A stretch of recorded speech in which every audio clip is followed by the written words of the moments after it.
Coming to the open deck, he made his way aft, and, shuddering at the swell of the sea, concluded that the crew, short of abandoning ship for no apparent reason, must have been swept overboard, unless, by some bizarre twist of fate, they'd become trapped in the hold.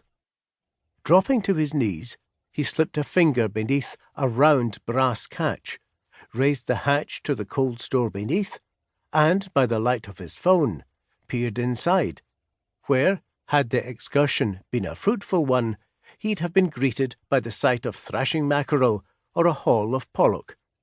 However, despite being as hard as a slab of Galloway granite, what lay before him was enough to make him scramble for the stern and heave the remnants of last night's supper over the side.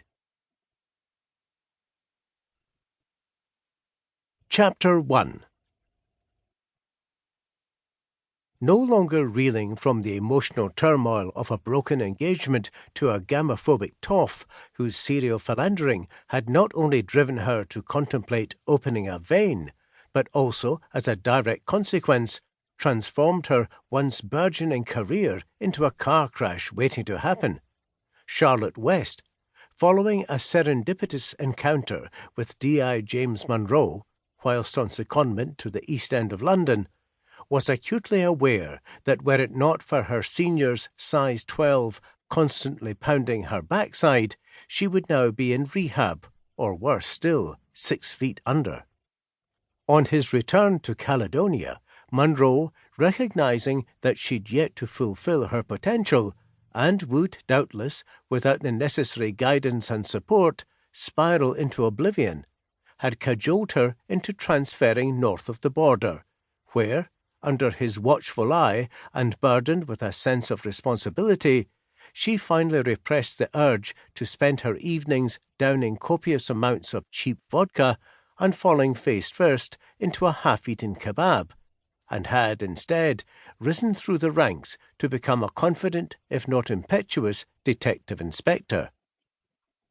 With Munro convalescing from heart bypass surgery and enjoying his retirement in the company of Murdo, a rescue dog with whom he shared a passion for beef and a dislike of vegetables, she was able to divert her attention away from Jimbo, her mentor and father figure, to concentrate on the job in hand.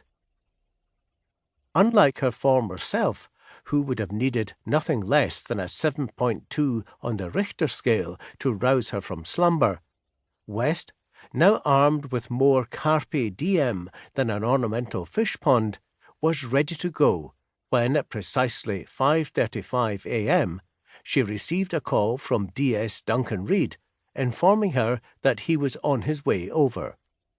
Clad in her favourite black jeans, white T-shirt and waxed biker jacket, West, who chose to spend her disposable income on essentials like steak, wine and chocolate, rather than fritter it away on needless frivolities like cosmetics, finished her makeup routine, which comprised smearing a dab of cherry-flavoured balm across her lips, tucked her hair beneath her cap, and dashed across the rain-soaked courtyard to the waiting Audi.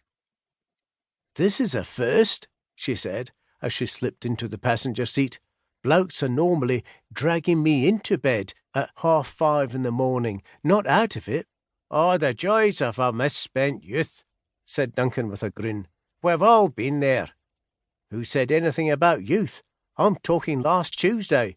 So, what have we got?" "Bacon," said Duncan, handing her a roll. "Brown sauce. And a body in a boat." "Must be the catch of the day. Where is it?" "A few miles south of Girvan." "So, how do we get there?" said West as she demolished her breakfast. "Have they got a chopper for us, or do we have to row out?" No, said Duncan. "If we did, I'd not be here. You forget. Me and boats, separated at birth." "Oh, yeah, I forgot. You're now Captain Pugwash, are you?" "Well, can you blame me? If you remember, the last time I was in a boat, it was with yourself, and it nearly turned into a submarine." "Don't exaggerate," said West. "It was only a force 9, no big deal." "Well, this one's on the rocks, so it's going..."